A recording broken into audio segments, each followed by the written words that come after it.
सुप्रभात।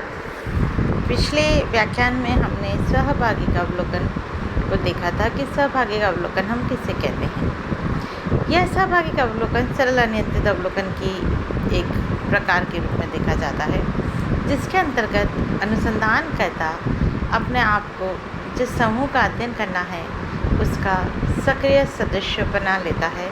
उसके बाद जब अवलोकन किया जाता है तो उसे सहभागी का अवलोकन कहते हैं।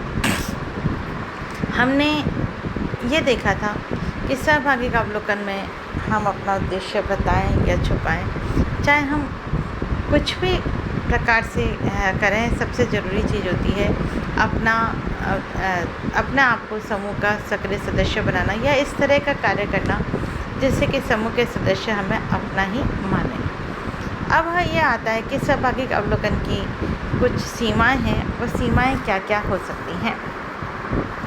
सहभागी का अवलोकन की आधारभूत सीमा यह है कि पूर्ण सहभागिता की बात केवल आदर्श रूप में हो सकती है, व्यवहार में यह संभव नहीं है।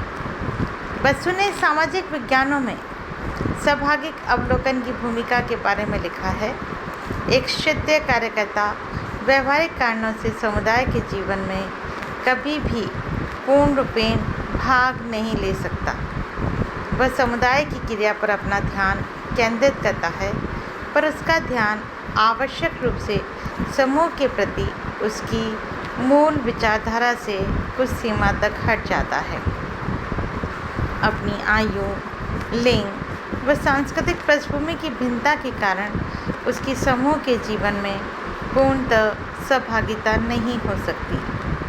समुदाय के साथ बहुत घनिष्ठ या व्यक्तिगत संपर्क करना उसके लिए लोगों से जानकारी प्राप्त करने के मार्ग में बाधा बन जाता है, क्योंकि उसे उन लोगों जिनके साथ वह काम कर रहा है के संवेदनशील विषयों पर झगड़ों में कोई पक्ष लेना पड़ता है।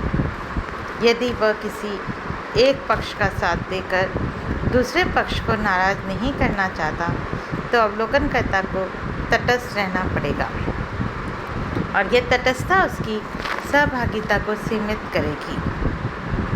दूसरी जो सीमा आती है वह यह कि सहभागी अवलोकन पूर्णतः व्यक्तिक निर्भर प्रक्रिया है। इस कारण यह प्रविधि कितनी सफल होगी यह इस पर भी निर्भर करता है कि अवलोकनकर्ता का व्यक्तित्व कैसा है व उसकी सीमाएं कितनी हैं।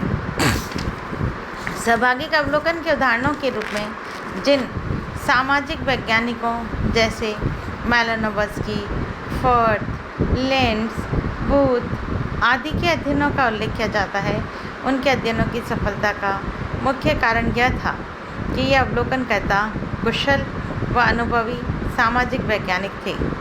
इस प्रकार के अवलोकनों में अध्ययनकर्ता को दो भूमिकाएं निभानी होती हैं, समूह के सदस्य के रूप में और सामाजिक अध्ययनकर्ता के रूप में। उसकी इन दोनों भूमिकाओं में जितना संतुलन होगा उसके अध्ययन की सफलता की संभावना उतनी ही अधिक होगी।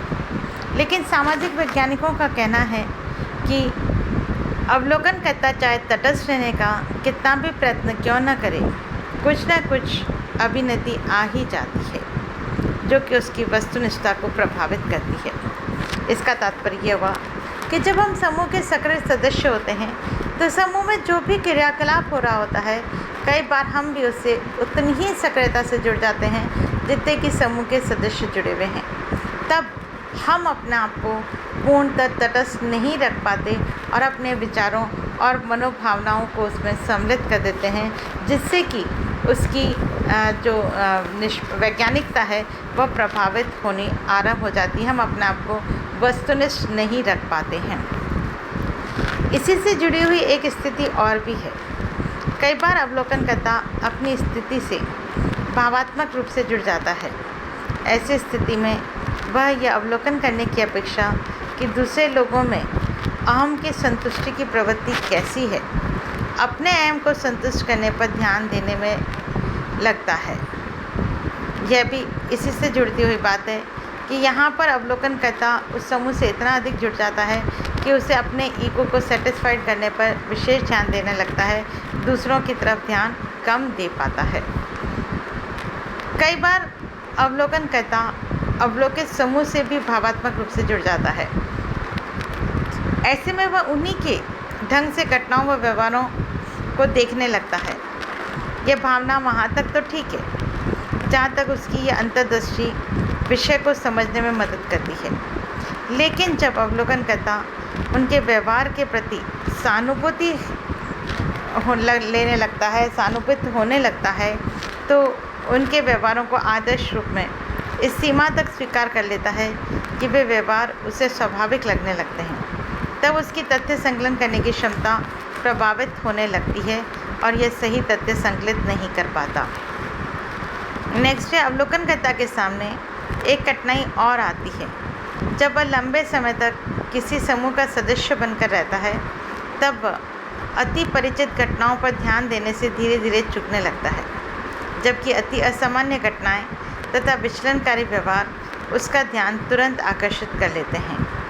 जब वह सामान्य घटनाओं में अपेक्षा करके असामान्य घटनाओं पर अधिक ध्यान देने लगता है, तब उसका अवलोकन एकांगी होने लगता है।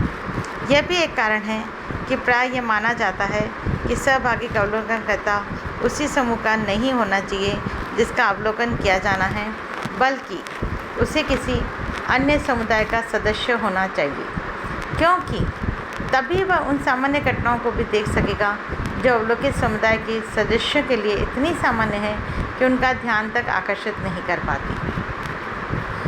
इसका तात्पर्य हुआ कि हमारे जीवन में कुछ घटनाएं बहुत सामान्य होती हैं जिन पर कि हमारा ध्यान नहीं जाता। जब अवलोकनकर्ता उसी समूह में रहने लगता है तो उससे भी वह घटनाएं बहुत सामान्य लगने लगती है और उनकी तरफ उसका ध्यान आकर्षित नहीं हो पाता है। तब ऐसी स्थिति में उन घटनाओं के तथ्यों को संकलित करने से वह चूक जाता है, और जब वह उनसे चूकता है तो इसका मतलब उसके अध्ययन में सभी पक्ष सम्मिलित नहीं होंगे, और जो असामान्य लगने वाली घटनाओं का ही तथ्य संकलित करेगा तो वह पक्ष एकांगी हो जाता है और उसे लगने लगता है कि उसने सभी तथ्यों को संकलित किया है, जबकि वास्तविकता में वह पूर्णतः तथ्यों को संकलित नहीं कर पाता है। यदि अवलोकनकर्ता व्यक्तियों के व्यवहारों के बारे में पूर्व धारणाएं बना लेता है तो वे भी उसके व्यवहार को प्रभावित करने लगते हैं। ऐसी स्थिति में वह जो देख रहा है उसे अंकित करने की अपेक्षा जो उसने पूर्व धारणा बना रखी है वह उसे अंकित करने लगता है। दूसरे शब्दों में, जो व्यवहार उसे परिचित लगते हैं उस पर तो वह ध्यान देता है, पर कुछ भिन्न व्यवहार अंकित होने से छूट जाते हैं।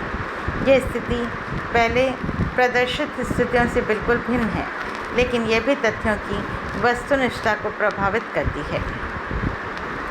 नेक्स्ट है, सहभागी का अवलोकन की एक सीमा यह है कि इसमें अवलोकनकर्ता के अनुभवों का क्षेत्र सीमित हो जाता है। वह जो भूमिका निभाता है उसके अनुसार उसके संपर्क व मित्र बनते हैं। वह उन लोगों का तो अवलोकन कर लेता है, पर शेष समूह के संबंध में उसकी जानकारी सीमित हो जाती है। इससे उसके लिए घटना को सभी कोणों से समझना कठिन होता है।